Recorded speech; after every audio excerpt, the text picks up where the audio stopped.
About my friend Blackbeard.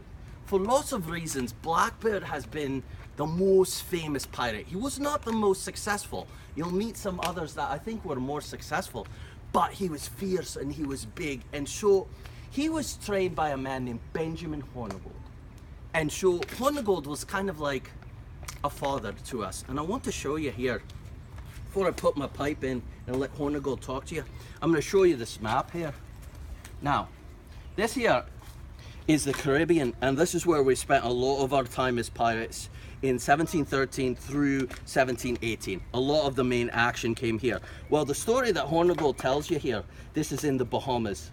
He had a great idea for Nassau here. Not too far from Florida. Florida was ruled by the Spanish at the time, and they really, during a storm, really got us started as pirates. So, Hornigold's gonna talk to you. And he's going to tell you some things about Blackbeard.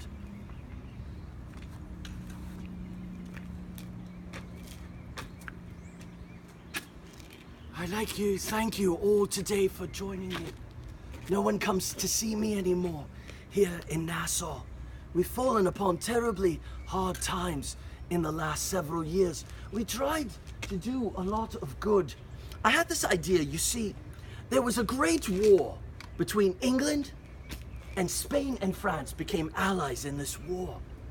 And so men like me, who were simple merchantmen, we loaded our ships, we took them from port to port, and we delivered and we got goods.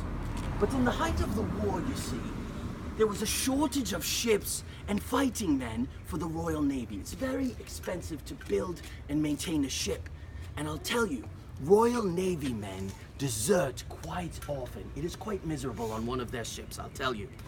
And so we were given what is called letters of marque. When you received your letter of marque, you immediately became captain of your own ship as what is called a privateer.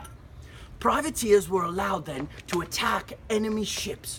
We could take the ships and we could take anything on the ships, which all of that then was then split up between the king, between the proprietors, between everyone else, and we got a share. But we made quite a good living. This went on for 3 years, and we were very important to the ultimate victory, and then we had a treaty in 1713.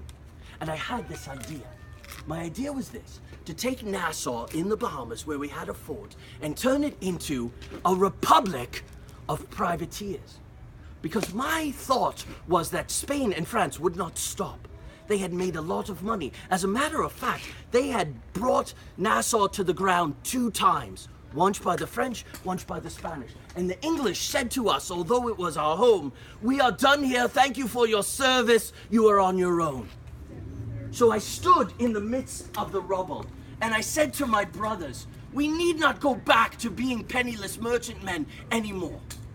And there was at that time that one stepped forward, a young man, who stood and towered over all the rest, and had the beginnings of a magnificent beard, and we began to call him Blackbeard.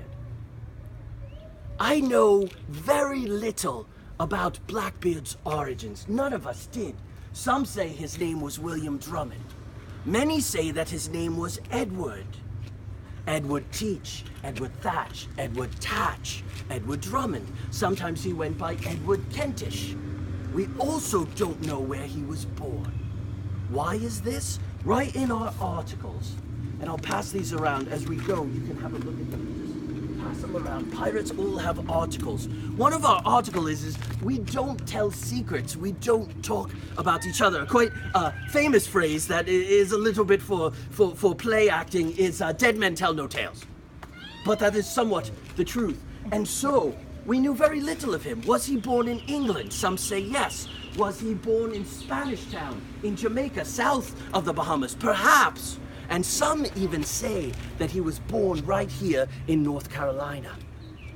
We don't know. What I do know is no one could sail a ship with the skill and dexterity of Blackbeard, as though the very stars and the very wind spoke to this man.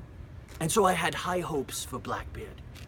And I had high hopes for all of the other pirates that I tried to raise up properly. They began to call us pirates once they considered us outlaws because we didn't listen to England anymore, although we did not attack their ships.